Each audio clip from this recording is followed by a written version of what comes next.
Welcome to Her Imprint, part of the Impressions Exchange. I'm Denise Gustafson, your host. This podcast celebrates the remarkable women who are transforming the printing industry.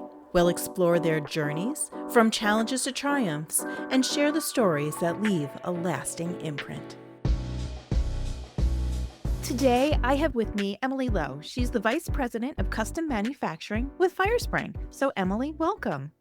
Thank you very much. It's such a pleasure to have you. To get us started, can you give us a little bit of background about Firespring? Firespring is a print marketing company. We're based in Lincoln, Nebraska. We have 3 locations. We're in Lincoln, Omaha, Nebraska, and Council Bluffs, Iowa as well. And we provide strategic guidance to clients with our marketing solutions. We have scalable products. And then I work on the print side, so we also provide print for all of our clients. All right, awesome. Now, you're Vice President of Custom Manufacturing. So what does that mean exactly? I oversee all of our production locations. I travel between all 3, just overseeing our print and making sure that everything's running smoothly and that we're providing clients all their products right and on time. Perfect.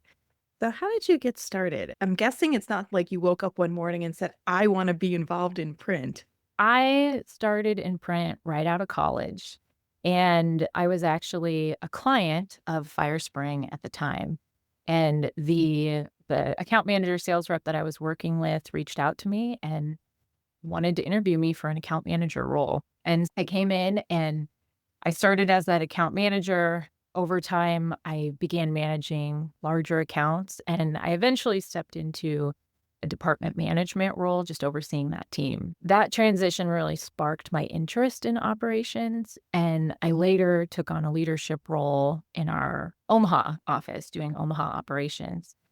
And then COVID hit. During COVID, I was asked to oversee then all the production plants, which is what I do now. And that really expanded my perspective on the full scale of our capabilities. I really dug in, got my hands dirty, and learned about both sides of the business. And then most recently, I've started to really contribute to our broader print strategy and helping shape where we go next as a company. It's been a very steady evolution from details of individual projects to driving the large-scale production and long-term planning. And it's been really fun.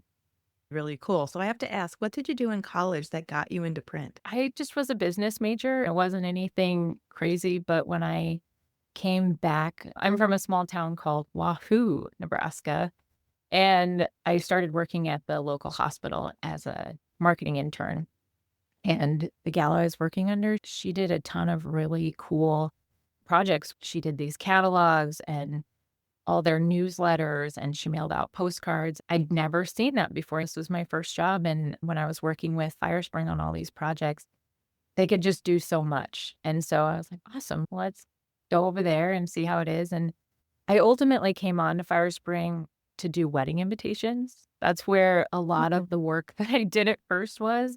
And I was also one of the only women account managers. So I think they just gave me all of those projects because the guys didn't want to deal with it. I don't want to deal with the crazy brides. Is They that don't what want you're to deal saying? with crazy brides. Yeah. But I enjoyed it. I loved getting to sit down with all these women and talk about their event. And that invitation is really the first view of what people see of your wedding. So it sets the tone. And I enjoy that. And I think that carries into any project you do with print, right? You're helping set the tone for an event or the newsletter you're sending out or the signage you're putting out there. And I really enjoy being a part of that piece for clients. That's really cool. And whether or not it's like the guys just didn't want to deal with the brides or, oh, you're a woman, you can deal with the wedding stuff. Yes. Either way, it got you into print and developing those relationships. Yeah. Yeah. And I guess in a way, women like talking about weddings and helping other brides and helping other women help craft that perfect day. Yeah.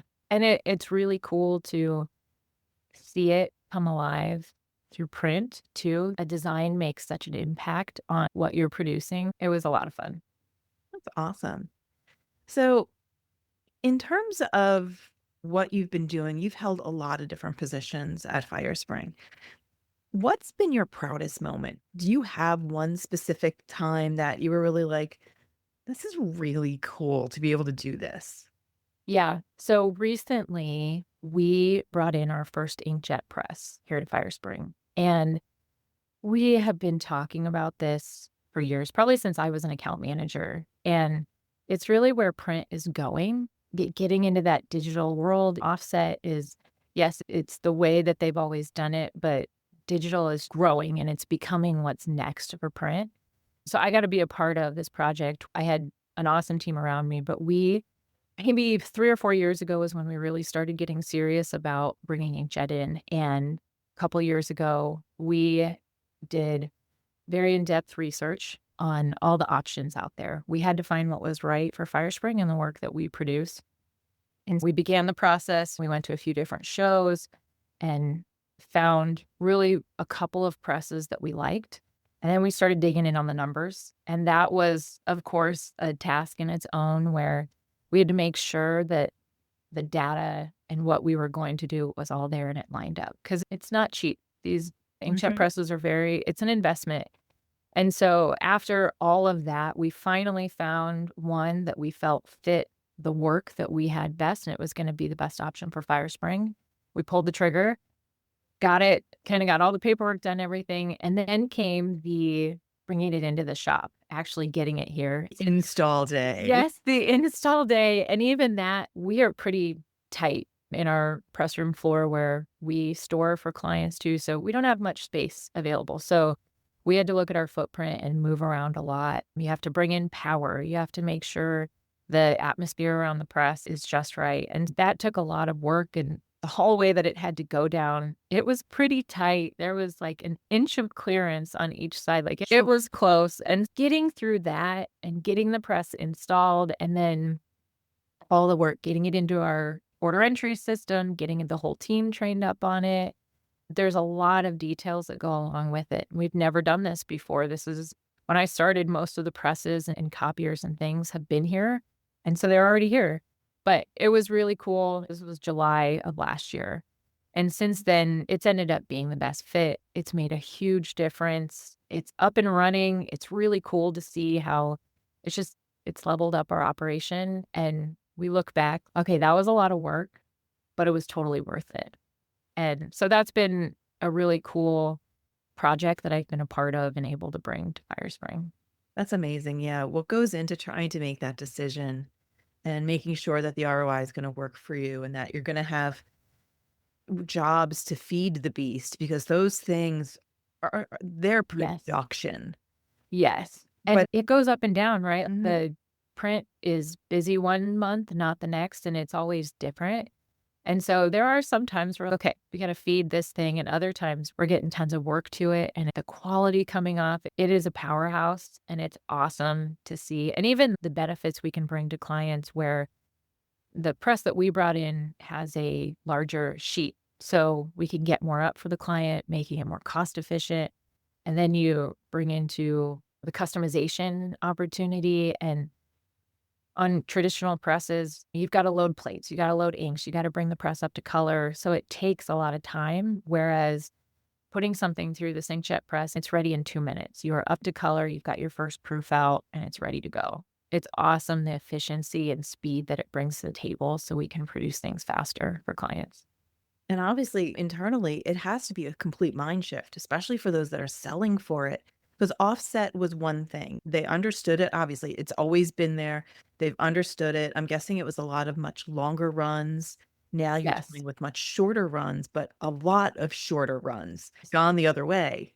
Yeah, and when you look at the project that you're gonna put in front of which machine. We've got our digital, we've got the offset, and now this almost an in-between press that can take on there's a certain quantity that you can put there and a certain quantity that would be better on the press, and just adding that into your pipeline of thinking about, "Okay, which route am I gonna go?" And our account managers do an awesome job. They have a lot that they have to manage, and so adding this additional piece into the puzzle, it's a mind shift, and now they've got this extra press that they've gotta think about putting on, but we help them, and we are going through projects. We want this machine to be successful as well for them. We are digging in on projects every day. "Oh, this one would fit really well on this press. It would be way better suited here," or look at the quality or even strategizing about the size. Like if they could just, they shrink this piece half an inch, like we could get 10 up on this sheet and save them X amount of money. So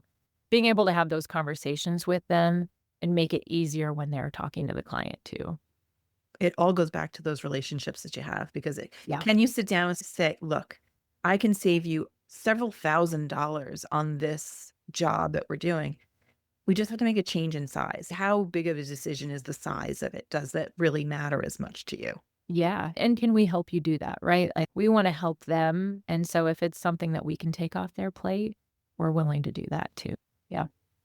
It's yeah, and in the scheme of things, that half inch probably doesn't matter that much, but No. sometimes maybe it does for them.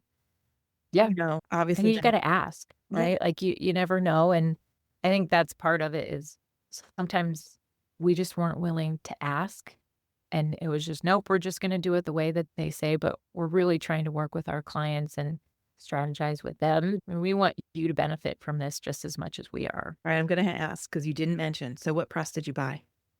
We went with the Cam 1. Oh, awesome. It has been awesome. We have seen great quality coming off of it. There's very little downtime to it, and our operator, it's funny because he just eats through jobs. It just goes he can just get through stuff so fast, and yeah, it's been great. It's awesome just to go through that whole process. So now the next time you guys need to do that, you have it down pat. You know what to do at this point. Yes. Yes, hopefully. We didn't have too many bumps in this one. Now, there's been plenty of other projects where we've had some hiccups, but thankfully this one went really smoothly, and we had it up just in time for our 4th quarter, which Mm. it went really well. We have one of our largest presses on the floor is a Komori, and it's an 8-color Komori. We can run like a 1925 sheet, and we had some issues with our perfector last year, and of course, it was right in the middle of busy season, Of but course. yes, of course, and we had the KM up and running, and we were able to have that press shut down for a couple weeks for maintenance, and the KM just took all the work. It was awesome to have that backup where before that, we didn't have that. We would have to find partners to work with or run the project digitally and eat a little bit of cost to help the client, but having the KM just put all the work there, and it handled it just fine. Just thinking of the scenario if you didn't have the KM, what you had to go through, all the hoops you would have had to jump through to find partners, to find people that could print that. And yes, Yeah. they're all great partners to you, but there's probably always in the back of your mind is, "Please don't let them steal my client." No. Just you're sending them work. Exactly. Most of the time, it's perfectly fine, but that's probably always in the back, especially the sales rep's head of, "If we send this out to somebody." Also, then you don't have control over the quality. You don't have control over Exactly. delivery. You're at their mercy in some way. Yes. Yeah, and that is so tough, and it's just hard, like you're saying, like, when you send those things out and you don't have the control over it, they could call you the next day and say, our press just went down too." Then you have to scramble and find another solution and get on somebody else's schedule, and it's just starting from the beginning, so, yeah, it's been awesome to have it, and we actually have some maintenance coming up on our Komori again, and we're fine with it because we have the KM there to pick up that work. That's great. That's a great testimonial too, just for how much of a workhorse that is and really how well it fits within your production systems and with what you're producing at this point.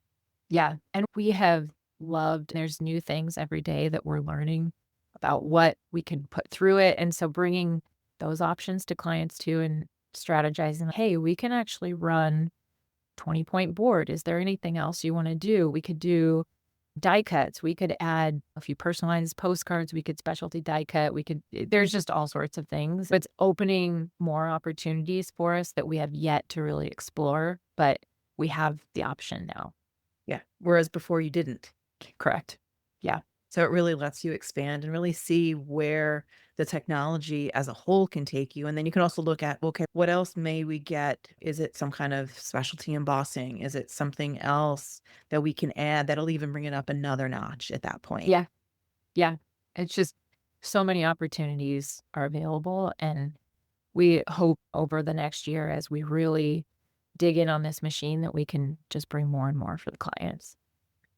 Now, going back to when you were saying you went into operations and you said that was like one of those moments, was that your aha moment that this was industry, the job that I was built and born for? Kind of. I did not expect myself to be in print this long. Nobody thinks they're gonna do something like that. I definitely eh, looking back at all the roles that I've had and things that I've done over the years, operations, switching over at that point in my career, I think I had been here 4 or 5 years. It definitely became something for me where, okay, now I'm working on process. Now I'm working with a team of people. I have a pretty deep sports background. I played sports all the way through college. And so for me, having that team around me invigorates me. And so now, as I'm managing multiple people, that's where I felt at home. Okay, I've got this group of people around me. I'm going to help them solve problems. I went from doing the really individual account management of, okay, I'm just going to get this project done for myself and move on to the next thing. Now I'm doing it for the group. And yeah, Did you ever think about leaving? a few times. Why? Yeah. So before I became a manager, I had tried once before for this role and I didn't get the role. So of course, being a sports person, I'm very competitive. And to me, that was a loss. Yeah. I didn't like that. And so I went out naturally, and my response was to go apply, go try, look for another place. And I made it far in some application processes. And at the end of it, I just couldn't move. I couldn't get out. I think a lot of people in print are lifers. And for some reason, I must be becoming a lifer, but I just couldn't. I love that in print, we can touch so many different industries. I still work on a lot of direct client projects. So, like this last week, I've been shipping ballpark signage out across the states. And another client has a big fashion show this weekend. So, we created a big step and repeat banner and programs and table cards to go to that. And another client, we're working on an omni channel campaign with postcards that drop at certain times for auctions all across the US. I love the variety. And I wasn't seeing that opportunity at these other places, and that's what just keeps pulling me back. When I moved into the production side of things too, now I'm working with the equipment, and I'm dealing with equipment strategy of, okay, what's next? Where should we go from here? And I jumped onto a lot of machines. I know how to run inserters and inkjets and our folders, and I wasn't doing that before on the account side, and that's been cool where if I'm having a crap day, I'm just gonna run downstairs and jump on a machine, or I'm just gonna go out and help and see if I can do something there, and I love that variety option, and all the places I've looked at, I don't have that. So, I stayed, and then it was about timing, right? Like, then a few months later, the opportunity came, I took it, and now it's history. Like, my path has just changed over time. It wasn't ready for me yet. Yeah. You were in the right place. Company wasn't in the right place. You just had to get together at that point. Yeah. It's really cool that you still go downstairs and you need to clear your head and you go work on a machine. I think that's so Yeah. cool, actually. Yeah. I think sometimes that's what I need. I'm stuck in front of a computer all the time just to be able to change that mindset, and it helps you so much because it's much more physical. Yeah, and then I love being around people too. So then just walking around and talking to everybody on the floor and having so many, like I said, I go between Lincoln, Omaha, and our Council Bluffs office. So I get to see everybody throughout the week. And Firespring has had a lot of mergers and acquisitions. And so we've brought a lot of different print shops together. So all these different backgrounds of people have come in, and I love their stories and having conversations with them. Some of the guys that work on our presses have been doing it since they were 18, and they just have some cool stories, or they pull out something to show me, or we have a guy who runs a letterpress and he'll show me some of the pieces that he did when he was back in his 20s, and it's cool. And I love having the opportunity to have those conversations with them. Definitely. Now, for you, you never thought you were going to be in print. You've been in print for how long now? Just over 15 years. I started in 2009. Okay, awesome. So now, obviously, there's misconceptions about what print is, what the industry is like.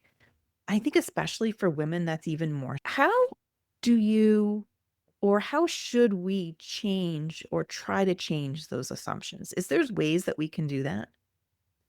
So I've been really lucky here at Firespring. We have a lot of women that work on the print side. And I guess when I started, there was two other women. We were a small company. We were about 15 people. One was on our accounting team and one was on our production floor. And at first it was a little intimidating where, okay, I'm one of the only women. But over time, as we've grown and as we've merged, a lot of women come in from other print shops, which was surprising to me. There was at least one or two at each print shop that we brought in, and they've stayed, and we've brought all those experiences and just their backgrounds and years in the print industry together. And now our account management team is, I think we've got 8 or 9 women on that team. And so we've seen through that acquisition a lot more women coming in. And even on the management team, I came up through account management, and we had another gal a couple years ago who came up through management. And so we're seeing more women. I think it's just been as these roles have come available, women are applying and they are the better fit. They've got that. I don't know. I think we make really good account managers and strategizers, and we bring a lot to the table and just different perspectives, and that's being appreciated more. And yeah, we've taken over here at Firespring a little bit, but we still have our men. There's guys who have been here for their lifers, 15, 20 years, and they have valuable insights and expertise that they bring to the table too. It's just now we're bringing in some different perspectives. How hard is it for you right now to find people, men or women? It is tough. We struggled over the last couple of years. We have struggled to find delivery drivers, surprisingly, when that was something that we were lucky for a while. We had someone who was driving that had been here a long time. And after that, I think we went through 5 or 6 drivers in a matter of 6 months. So some of those roles have been really hard to fill post-COVID. And operators too, like, just trying to find some people to fill those positions, and I feel like we're looking in the right places. There's just not I don't know how to I'd love to solve that I problem. think everybody would, honestly, but you're not alone. It's tough. Yeah. How has the technology helped? Obviously, bringing on the digital press, it's different to operate than your offset or some of the other equipment or your letterpresses that you have. Yes. Yeah, it does help where a lot more people are tech savvy and they can work through some of those things. It's been interesting over the years as we've merged with different companies and brought in different people, that operator and the people who are working on those presses, they haven't necessarily stayed up with that technology. And we have an awesome IT team that is keeping us tech forward. It's been a challenge to bring our production team along with that. There was one gentleman a couple years ago who still didn't have a cell phone. And so we had to help him go through that process. And it's frustrating for them. It's hard to walk them through. We have an app for everything. So we have an app for logging in for the day, tracking your time, checking your paycheck, that kind of stuff. And just that training and trying to get them used to it was challenging, and a lot of finger typers for passwords and that kind of stuff. But the digital technology is helping. It's bringing a wider variety of options to the table. And so I hope in the future that we continue to see more and more people apply for those roles and come in looking for that, because it will be easier for us to train with those digital presses. Yeah. And honestly, the folks that, like you said, that one person that didn't even have a cell phone, they're probably part of the baby boomer generation, I would imagine. So Yeah. in some ways, they're looking at retirement. So Yeah. yes, it's going to be painful to get them up to speed in the short term, but the company, they're going to retire, they're going to go and enjoy their grandkids, whereas the company is going to continue. So how do we continue to grow and build and attract, like you said, how do we attract people from industries and other places where maybe we're not looking now, or somebody might not have even considered print because they might think of it as, oh, it's just offset.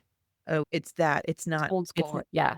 And I think that we've had these team members have been in these roles for so long. Yeah, I've been here 15 years, and a lot of these team members have been printing for 40. yeah. And so we're just getting to that stage where we're seeing them retire. And some of them, I we have some that retire and still come back, and they still want to keep, like, they are just in that generation of hardworking, can't leave it behind. And I appreciate that. I love that. We have one gentleman who he retired, I think 6 years ago, something like that. And he still comes, we have a desk for him. We let him come back. He's awesome, and he knows printing so well. He's fun to talk to, and we appreciate that, anybody who loves it that Mm. much. He's such a great resource too, because the amount of stuff that he's probably forgotten is probably more than we know. Yeah, No. For those of us, exactly. I've been in the print industry for 26, 27 years, but he's probably forgotten more than I know at this point. So Yeah. just that treasure trove, and to be able to still have access to that, because that's also the question, is how do you get that knowledge base transferred to some of the younger folks that are coming in? Yes. And I have been doing it, like I said, 15 years, and I feel like I still have so much to learn. There's so much out there. And of course, it's changing as you bring in more digital technology and people are doing more of the omni-channel marketing. And that brings a whole new, now you've got to learn things that you weren't really looking at before because it's a part of the strategy. There's a lot. It's a big market and there's so many opportunities, and keeping up with where print is going will be huge to keep attracting people that we can bring in to work on those machines. Yeah. Print is really a technologically advanced industry. Yeah. We just need to try to convince people outside the industry that's actually what it is. Yeah. We're not just pushing buttons, right? There's so much more to it. Wrapping up. So, knowing what you know now, so you're 15 years in the business, all the different positions that you've held, all the different things you've learned, what advice would you give to yourself if you were just starting today? It is a tough one. I think I would tell myself, give it time. I always want to move so quickly. I'm a problem solver, so I want to get that off my plate, solve the next problem. And if I would just hold on, sit back, and give it a second, I think I would work through those problems a little bit better. And then not only slowing down, but also keep educating myself. Sometimes I get in that mindset of, I know everything, I don't need to worry about it. And that's not the case. There's so much more to learn. And like I said, when I switched over to production, I learned how to run equipment. I'd already been here 8, 9, 10 years. I didn't know anything about the equipment, how it ran, and jumping in and doing that, all of a sudden I was looking at the job from a completely different angle. Now I know when I put that project in, this is how it's going to run on this machine. So if I can have that conversation with the client about, hey, could you look at changing it to this size? It's going to be more efficient and it's going to run better and you're going to get it faster. And that would help my younger self. Keep educating yourself, keep learning, keep reaching out, and don't be afraid to do that, because I think sometimes we get scared that we're going to be a burden, and that's just not the case. Great advice for anybody young in their career, even older. Keep Yeah. learning. Yeah. All right. Emily, it was an absolute pleasure chatting with you today. Yes, So same. thank you Thank for you. spending some time with me. Yeah, thank you. Thank you for joining us on this journey to celebrate and amplify the voices of women in the printing industry. If you have a story to share or know someone whose journey deserves to be highlighted, we'd love to hear from you. Together, let's continue inspiring and empowering the next generation of leaders. Until next time, keep leaving your imprint. This is Her Imprint. See you soon.